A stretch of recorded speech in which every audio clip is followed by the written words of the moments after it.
You've been asking what's the perfect trolling setup for offshore, and Professor, today, that's exactly what we're going to cover right now.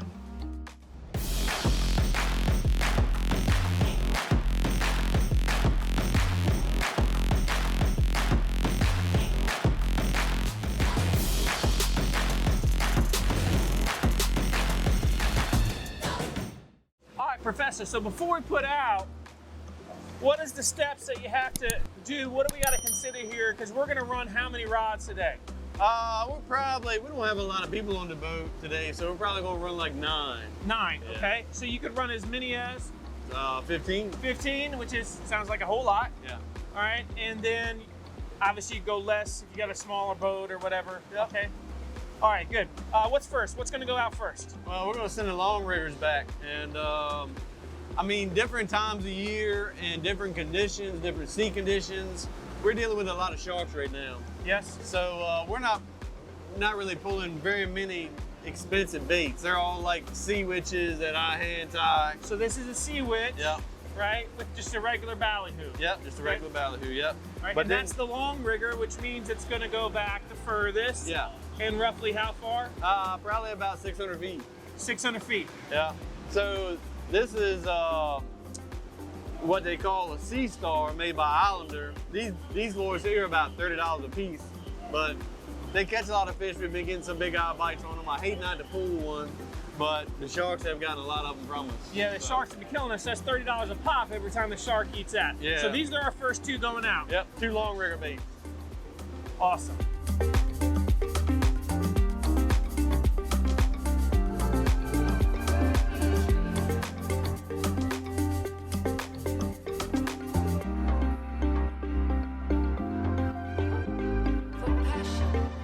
So next we're going to shoot out the middle riggers here and another sea witch, and we run a squid chain a lot of times with another sea witch and a ballyhoo. All of these are skirted ballyhoos with sea witches, you know, but just a little squid chain there. We've been doing real good on that too.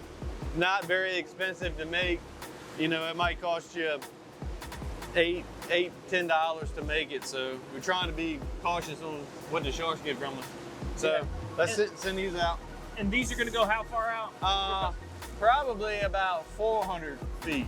Okay. Yep. All right, here we go.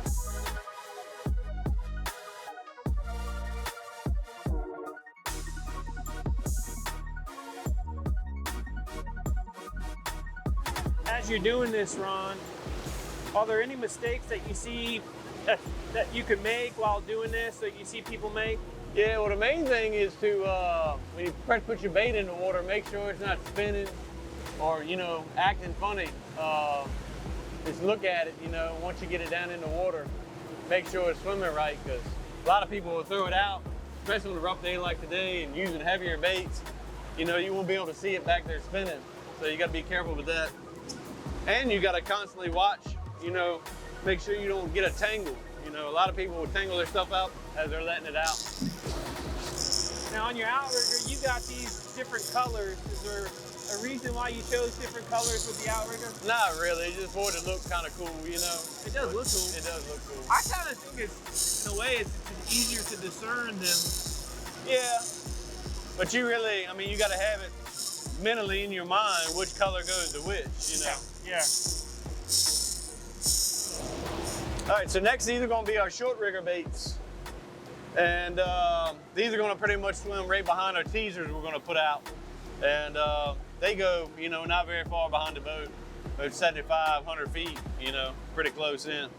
So We've got a naked ballyhoo, is what this is. What's the purpose of a naked ballyhoo? Like, is there anything special about that? It's not. A lot of times fish get funny, you know, and they just want to see a fish without anything in front of it. Okay. And a lot of times we pull one of these on our long rigger also, but it, you know, it just varies.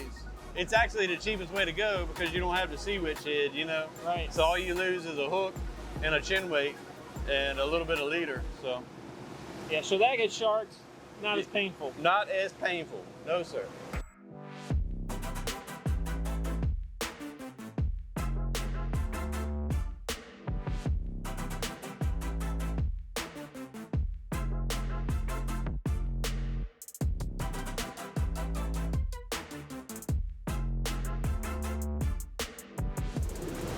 All right, so we're gonna shoot out the teasers here in a minute, but first we're gonna put these flatline baits out.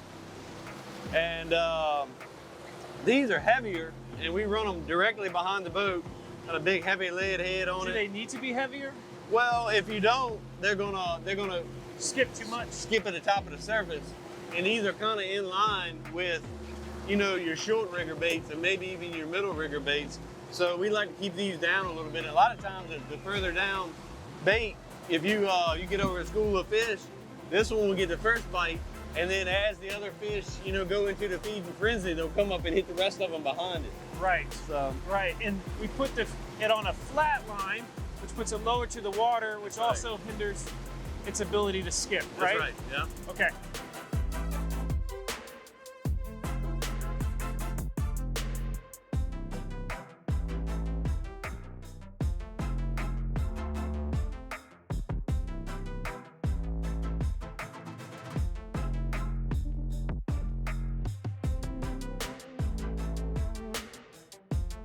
All right, so we've put out 8 lines thus far. Yep. So the final things two things we're gonna do here are the teasers, correct? Yep. Yep. And this just mimics a school of bait around the boat and helps rise the fish to the surface. And you know, just kind of piques their curiosity. They're splashing, and they also attract billfish too. So this isn't gonna catch anything. No, and you can rig these up with hook baits. You know, but it gets kind of crazy doing it that way.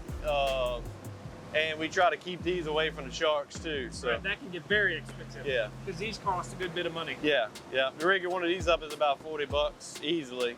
You know, Yeah. probably a little bit more than that. So the whole purpose of the teaser, create commotion, create excitement, create the frenzy. That's right. All Yeah. right. Let's shoot them out.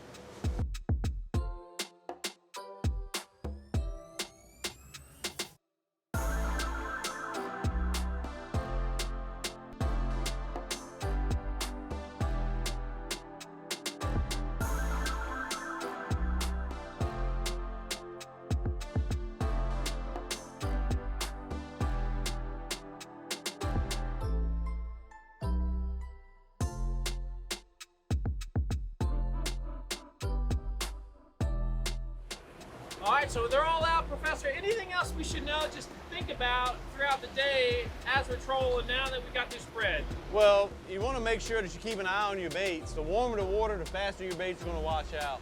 Okay. And it all depends on your quality of the baits that you had and your prep of the baits that you had. And you just got to keep an eye on your spread. Constantly watch it, keep a check, make sure you don't have any tangles. And I know when I drive the boat a lot, I like to turn hard on a mark. So you got to have everything staggered there, so none of the lines will cross each other and get tangled up. Well, there you have it, friends. And hopefully that's going to help you with your spread. And of course, we wish you the best when you're on the water. Make sure you like, make sure you subscribe. You know the deal. As always, stay salty.